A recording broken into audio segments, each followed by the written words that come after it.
olunaku olwajjo embeera nga yasobodde okuba ate ng'etambula. Club Doris yasobodde okuba ate nga akutte fire. Omukulu gwe bayita DJ Ratso yawerekeddwako mikwano gye yasobodde okuba ate nga gyamuwerekeddeko ba DJ bonna mu ggwanga Uganda be tugamba nti be basinga akadde kano basobodde okuba ate nga bamuwerekeddeko. Omukulu DJ Mutesa Pro yasobodde okuba ate yakulembeddemu bonna ba DJ abasobodde okuba ate nga bakikubye olunaku olwajjo embeera nga yasobodde okuba ate nga etambula. Enteekateeka eno the best of DJ Ratso yasookedde ddala ebbanga lyasobodde okuba ate nga akubira endongo yagambye nti nkuze kantandikire mu kibuga Masaka. Club Doris yajjudde n'ebooga olw'omutindo gwasobodde okuba ate nga balagako. ba DJ abakubye DJ Zigman waliwo DJ 6 yakubye Mutesa Pro n'akuba ne Ratso nasobola okuba ate nga yakikubye mu nteekateeka eyo. MC Kokodi yabadde atembeeta omukolo paka gwagweredde era embeera nga yasobodde okuba ate nga etambula. Mu kusookera ddala wabaddewo kusonda oba okuyambako omukulu ono gwe bayita bamuyita Bob Swagger. Bob Swagger emboozi enabawaako omukulu ono yakubwa generator gye buvuddeko. Yakubwa generator zino generator ezibeera ku mmotoka ez'amaanyi ab'ebidongozi basinga okukozesa. Generator yajja n'emukutula omugongo olunaku olwajjo Ratso yasobodde okuba ate ng'ateekawo chance eyo okuyamba ku munnaabwe olw'ensonga nti ababidongo baali basonze akasente ne katawera bulungi naye awo basobodde okuba ate nga bamusondedde. Abawagizi mwenna abasobodde okuba ate nga mwewaddeyo ne muwagira wadde nga mwabadde musasudde sente zammwe ne mugamba olw'omukwano gw'endongo omwana oyo ne mumuyambako nake wamuwadde kyabadde kyamaanyi nnyo era yasiimidde ddala. Yaŋŋambye nti mbeebaze mwenna abasobodde okuba ate nga mwawaddeyo olw'ensonga nti mwasasudde ku mulyango ate naye ne mujja ne mumuwa. Ogwo nno gwabadde mutima gwa njawulo nnyo ku nsonga nga bwe zaatambudde. Bwe zaaviiridde awo ensonga neesobola okuba ate nga yasomolokuse. Omukulu DJ Ratso n'asobola okuba ate nga n'abagenyi bonna abayite. Omukulu gwe bayita bamuyita Shafiki. Omukulu Shafiki ono w'esibyero nga bw'omanyi nti Ratso yava ku esibyero. Omukulu ono yagamba nti gy'ova toyombye gy'otera okudda. Shafiki yasobodde okuba ate nga yazze omwana Ratso n'amuwa ebbaasa ejjudde. Enteekateeka eno yatambudde etya? Sooka oli byonna nga byasobodde okuba ate nga bitambula. Tutandikire wano ow'omukulu ndowooza katandikire ku muzeeyi wa Ratso. Muzeeyi wa Ratso naye yalabiseeko n'atutegeeza byonna n'atunyumiza emboozi ya Ratso. Ratso agaana atya okusoma. Katutandikire wano owulire yonna emboozi nga bwe yabadde. Taata wa Ratso yatugambye nti abadde tagendako mu Club Doris emyaka 3 gyetoolodde abadde ayitawo buyisi naye mutabani we awo nno omukulu twatandikidde wano. Sooka owulire taata wa Ratso ng'atubuuliramu byatandika bitya ne mutabani we. Mkono kwa mutabani wangu ndewe mbona bamaze mu kibuga ebbanga eriweza emyaka 17 n'ekifo kino nga sikirinya era ebifo byembadde sibigenda by'okuzaala kintu kikulu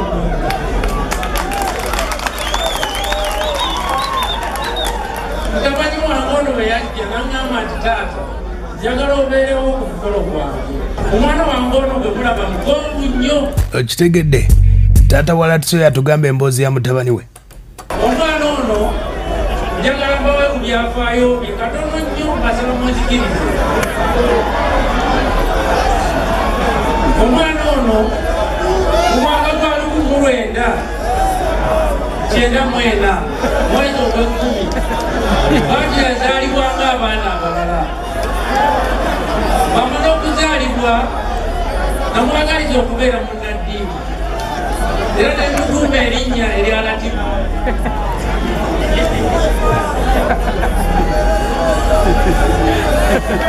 Omwana ono beweza ennaku 7 namutwala n'atayirirwa.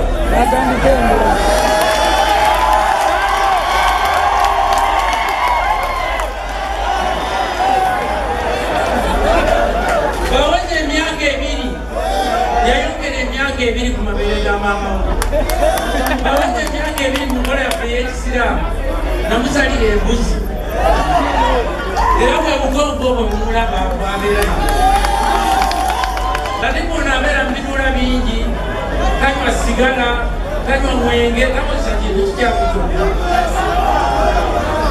era babazze waka batula ku kompyuta yo omala okubuuza tanyega kigambo kirala okitegedde ye taata wa Latiso nga tubuulira ku mboozi emboozi yabadde ddene nnyo wulira Latiso ebyamulemesa okusoma taata wategeeza yali ayagala omwana afuuke munnaddiini ng'asomesa zino za alifu be omukulu sooka owulire okusoma kwagaana kutya Latiso wulira ekyali wano ku Seeke ati batuuka mu kibiina ekyokuna waliwo neyiba ng'atunda sidi nokalikaleeti yewagulanga ng'ava ku ssomero ng'agenda mu sidi ezo beyatuuka ku kibiina ekyomusanvu yantawanya nnyo ng'ayagala ebidongo olwo Moses bamuyita Moses yali atandise ebidongo n'atandika okubeera ku bidongo bya Moses yantawanya ne muteeka masakaseke byatuuka mu siniya ey'okusatu awo nno yatawaana nnyo nga mu kiseera bambuza sengenge ng'agenza ebidongo ne mujja ne mutwale ngamukunga secondary school n'asoma siniya ey'okuna bebati bamunyisaayo ng'atuwa sengenge mulana okutuusa lyatandika ebyuma bino n'abeera muntu mulamu nnyo beyava yadda ku display ya mukulu Shafiki n'abeera nga yagala nnyo omwana wawe okitegedde kati gwe alina omwana omuzadde ali eyo omwana kyayagala muleke akigenderemu Latiso omuwulidde bamutwala ku Seeke ng'atoloka butolosi n'agenda ekabukunge ng'atoloka butolosi ayagala ndongo akadde kano y'omu ku basinga era omukulu taata wa Latiso yeebazizza abaketu okuwa mutabani w'omulimu bali yadda ku display ya Ketu naye ne bamwagala bannange beebaza nnyo okwagala omwana wange era mbasaba babasomesa bonna kubanga obusobozi nange nali mbulina okusobola okugulira ebyuma byasobola okutandika naye nsaba Allah amusaasire agenderawo nammwe kumwagala neebaza nnyo abavubuka mwenna okubeera nti mwagala nnyo omwana wange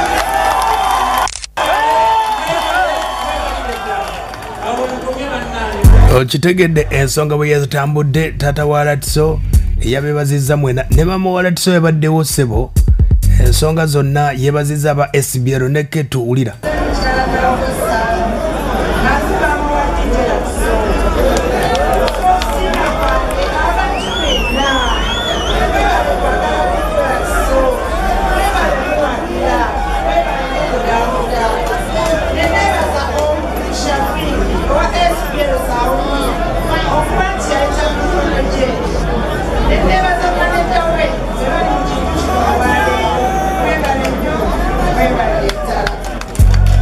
tegedde ensonga zezo awo nno omukulu wa SBL events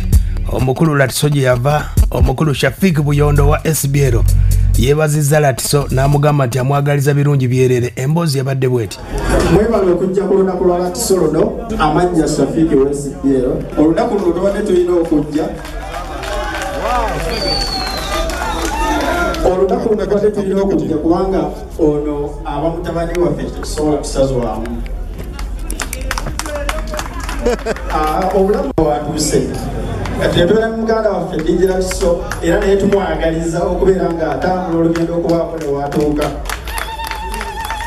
wenna bw'obeera ne gy'okolera mukamawo alina okusigamu nti owoolisi oba ly'enkomerero era oba ne mukamawo nga yakkotogera kukutuulira wansi wali badde weenoonya mukyala tubeere n'abatuyambako ku mirimu nga tubasigamu okugamba nti obulamu lugendo tubeetaaga ate babeere bakulu bannaffe mpise ne mukulu munnange owa SBL lwansonga nti mulaba nze naye ate wabeerayo abalina abalala bali emabega kutamanyi muganda wange ono dayirekita wa SBL naye mubanjulidde babeerayo mukkate nti musobola bamanya ekirala nti mayigundi Latiso tuzire basi okumwagaliza olunaku luno lubeere entandikwa gyali okutuuka omukulu yamuleetedde bbaasa namba wa SBL omukulu oyo tukwebaza olw'okuba ate nga wakikoze Latiso yabeebazizza bonna abamukwatiddeko naye nga beeka kiri kitya amannya n'eddoboozi yenze Kabaka DJ Latiso erinnya erya kabaka si nze Mwenda Mutebi naye erya kabaka balimpa olw'ensonga y'okuba nga nkolaki nga nvumbula endongo gye bayita ey'ebiki endongo y'ebiki basobole banyabo neyanza mwenna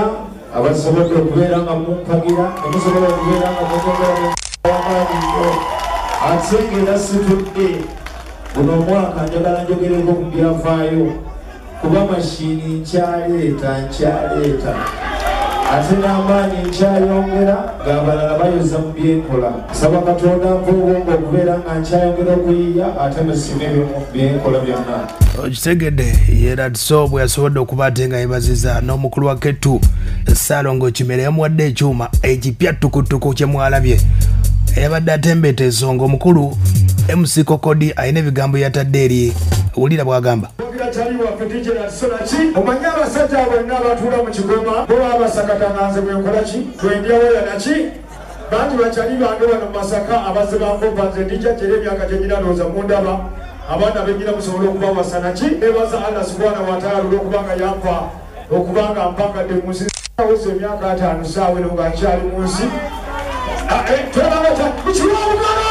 era mugwokusatu bakyali bange ngenda kutegeka ekigulu naye nga kigenda kwera kasanga nti mujja kwabiraba mu kifo ekyenjawulo naye nga sinagenda wala nnyo nyongera okwebaza omukulu Abadike ono gwe mulaba ono omusajja ono nze bwe nagenda kukugedde nga suula atutteyo